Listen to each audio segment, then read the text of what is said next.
Hi అండి. నేను ఈరోజు మీకు బీరకాయ శనగపప్పు కర్రీ చేసి చూపిస్తున్నాను. దీనికి కావాల్సిన పదార్థాలు: బీరకాయ ముక్కలు, ఉడికించిన పచ్చి శనగపప్పు, అల్లం వెల్లుల్లి పేస్ట్, కొంచెం గరం మసాలా, ఉల్లిపాయ, పచ్చిమిర్చి, కరివేపాకు అండి. ఇప్పుడు పొయ్యి మీద ప్యాన్ పెట్టుకొని స్టవ్ వెలిగించుకోవాలండి.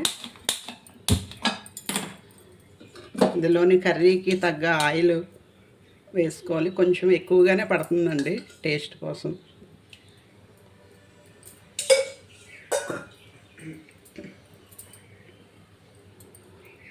ఆయిల్ బాగా హీట్ ఎక్కిన తర్వాత ఉల్లిపాయ ముక్కలు, పచ్చిమిర్చి, కరివేపాకు వేసుకోవాలండి.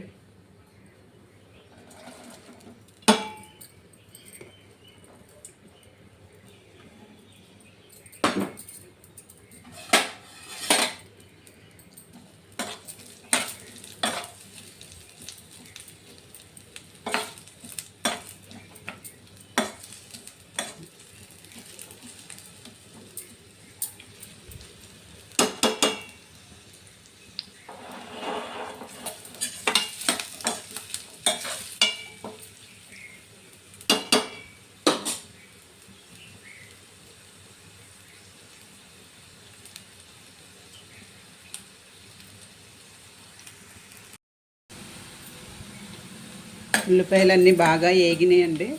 ఇలా కొంచెం రెడ్డిష్ కలర్ వచ్చే వరకు ఉల్లిపాయలు బాగా వేగాలి. ఇలా రెడ్డిష్ కలర్ వచ్చాక మనకి ఒక మంచి స్మెల్ కూడా వస్తుందండి. బాగుంటుంది, మంచి టేస్టీగా మంచి స్మెల్ కూడా వస్తుంది. ఇప్పుడు ఇందులోని అల్లం వెల్లుల్లి పేస్ట్,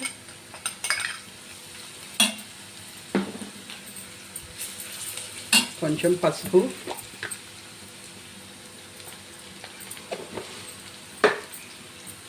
వేసుకోవాలండి.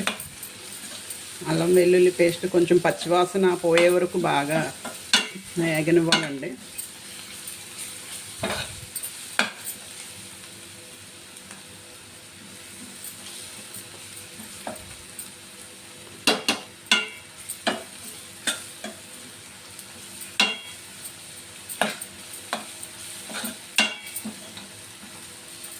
ఇప్పుడు ఇందులోని బీరకాయ ముక్కలన్నీ వేసుకోవాలండి.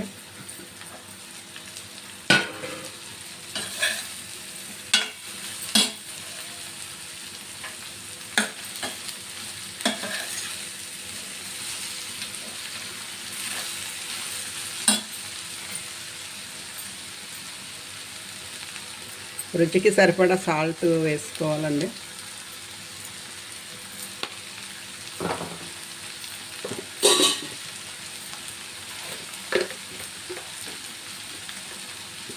కొంచెం కారం,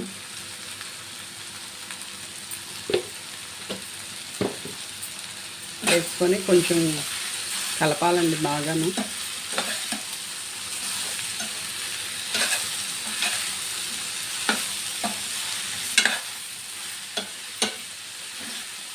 ఈ కర్రీకి బీరకాయ ముక్కలు కొంచెం పెద్దగా కోసుకోవాలండి.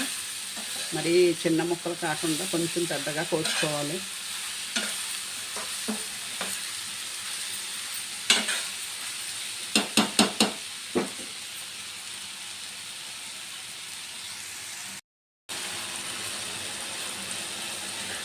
బీరకాయ ముక్కలు ఆయిల్లో వేయగానే తొందరగా మగ్గిపోతాయండి.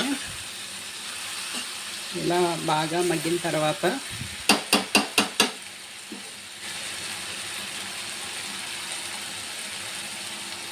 ఉడికించి పెట్టుకున్న పచ్చిశనగపప్పు కొంచెం మనం గరిటెతోటి అటు ఇటుగా కొంచెం నొక్కి పెట్టి చేయాలండి.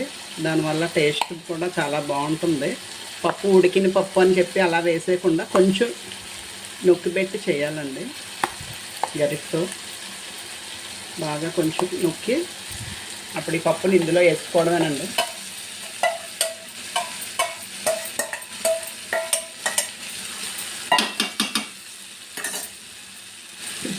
ఇంకొకసారి బాగా కర్రీని కలుపుకోవాలండి.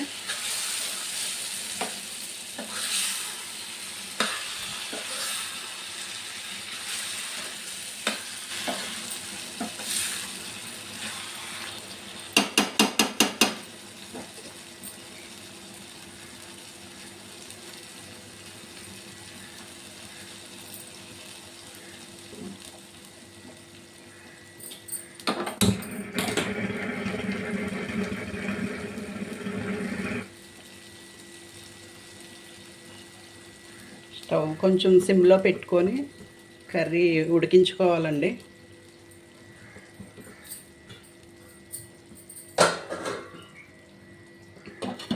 దీనిపైన మూత పెట్టి ఒక 5 మినిట్స్ మగ్గనివ్వాలండి.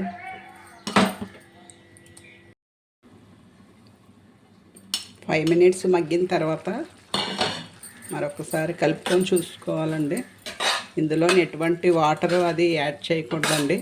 మనం శనగపప్పు బాగా ఉడికించి కొంచెం గరిటతో అటు ఇటుగా కొంచెం దాన్ని మెదిపినట్టుగా కలిపి బీరకాయ అంతా కూడా బాగా మగ్గిన తర్వాత శనగపప్పు మసాలాలో చాలా టేస్ట్గా ఉంటుందండి. మసాలా అందరూ ఫస్ట్లోనే వేస్తారండి, కానీ లాస్ట్లో ఫైనల్లోనే కొంచెం మసాలా పౌడరు జల్లి మరొకసారి కర్రీని ఇలాగ కలుపుకొని